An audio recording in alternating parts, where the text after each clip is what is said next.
И като се гледа в Исуса, който вървеше, рече: ето агнецът Божий.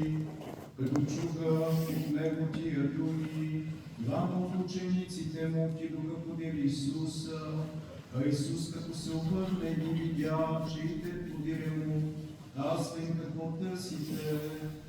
Те му отговориха: Рави, което значи учителю, де живееш? Казва им: дойдете и вижте. Те отидоха и видяха де живее и престояха оня ден при него. Часът беше около 10-тия. Един от двамата, които бяха чули за Исуса от Йоанна и бяха тръгнали след него, беше Андрей, брат на Симона Петра.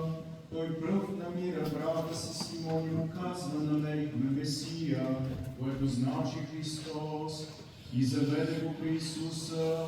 А Исус, като се вгледа в него, рече: ти си Симон, син Йонин, ти ще се наречеш Кифа, което значи Петър, камък. На другия ден Исус поиска да отиде в Галилея, намира Филип и му казва: върви след мене. А Филип беше от Вицаида, от града Андреев и Петров.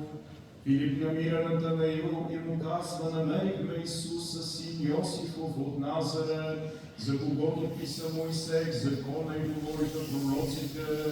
А Натанаил му рече: от Назарет може ли да излезе нещо добро? Филип му казва: дойди и виж. Исус видя Натанаил да отива към него и каза: ето истински израелтянин, у когото няма лукавство. Натанаил му казва: отде ме познаваш?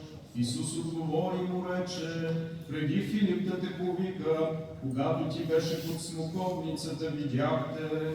Натанаил му отговори: рави, ти си син Божий, ти си цар Израилев. Исус му отговори и рече: ти вярваш, понеже ти казах, видях те под смоковницата, и по-големи неща от това ще видиш. И казва му: истина, истина ви говоря, от сега ще виждате небето отворено и ангели Божии да възлизат и слизат над Сина човечески.